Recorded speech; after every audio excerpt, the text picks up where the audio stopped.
اعوذ باللہ من الشیطان الرجیم بسم اللہ الرحمن الرحیم۔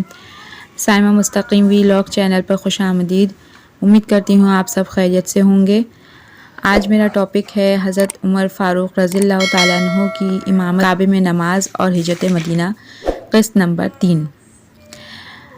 حضرت عمر فاروق رضی اللہ تعالیٰ عنہ نے فرمایا، جس وقت میں مسلمان ہوا اس وقت رسول اللہ صلی اللہ علیہ وآلہ وسلم کے ساتھ صرف 29 آدمی تھے اور میں ان کی تعداد 40 تک لے آیا۔ اس طرح اللہ تعالیٰ نے اپنی دین کو غالب کیا اور اسلام کو عزت بخشی۔ عبداللہ بن ابن مسعود رضی اللہ تعالیٰ عنہ نے کہا، ہم نے عمر کے مسلمان ہونے پر فخر محسوس کیا کیونکہ ہم مسجد حرام کا طواف اور نماز نہیں پڑھ سکتے تھے جب تک کہ عمر مسلمان نہ ہو گئے۔ جب وہ مسلمان ہو گئے تو ان سے لڑے یہاں تک کہ انہوں نے ہمیں آزاد کر دیا۔ پھر ہم نے نماز پڑھی اور خانہ کعبہ کا طواف کیا۔ انہوں نے یہ بھی کہا، عمر کا مسلمان ہونا فتح تھی، ان کی ہجرت مدد تھی اور ان کی خلافت رحمت تھی۔ ہم اس وقت تک نہ نماز پڑھ سکتے تھے جب تک اور نہ ہی طواف کر سکتے تھے جب تک عمر رضی اللہ تعالیٰ عنہ مسلمان نہ ہو گئے۔ جب وہ مسلمان ہو گئے تو کافروں سے لڑے یہاں تک کہ انہوں نے ہمیں تنہا نہیں چھوڑا۔ ہم دعا کرتے ہیں۔ مدینہ کی طرف ہجرت۔ جب حضرت عمر رضی اللہ تعالیٰ عنہ نے مدینہ منورہ کی طرف ہجرت کا فیصلہ کیا تو انہوں نے کھلے عام ایسا کرنے پر اصرار کیا۔ ابن عباس رضی اللہ تعالیٰ عنہ نے کہا، علی ابن ابی طالب نے مجھ سے کہا ہے کہ میں عمر الخطاب کے علاوہ کسی ایسے مہاجر کو نہیں جانتا جس نے چھپ کر ہجرت نہ کی ہو۔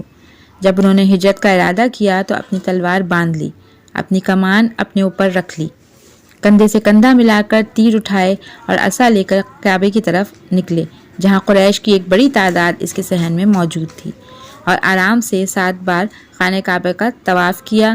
پھر مقام ابراہیم کی طرف روانہ ہوئے، وہ پتھر جس پر حضرت ابراہیم علیہ السلام کھڑے ہو کر کعبے کی تعمیر کرتے رہے تھے، اور سکون سے نماز پڑھی۔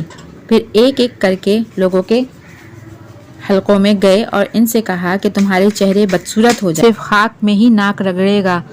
جو شخص یہ چاہتا ہے کہ اس کی ماں اس سے محروم ہو جائے اور اس کے بچے یتیم ہو جائیں اور اس کی بیوی بیوہ ہو جائے تو وہ اس وادی کے پیچھے مجھ سے ملے۔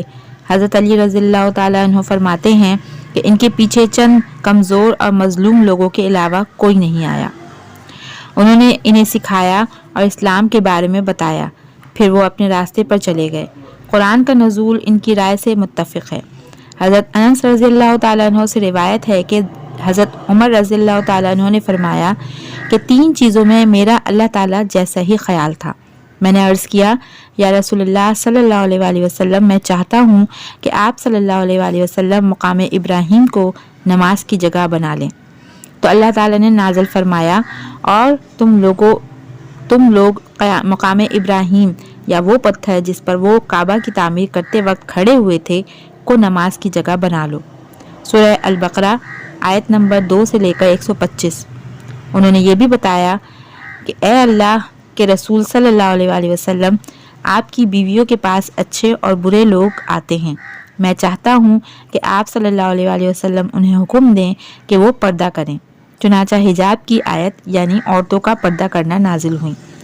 رسول اللہ صلی اللہ علیہ وآلہ وسلم کی ازواج مطہرات آپ صلی اللہ علیہ وآلہ وسلم کے خلاف جمع ہوئیں اور میں نے ان سے کہا، ہو سکتا ہے کہ اگر وہ تمہیں طلاق دے دیں تو ان کا رب انہیں تمہارے بدلے تم سے بہتر بیویاں دے گا۔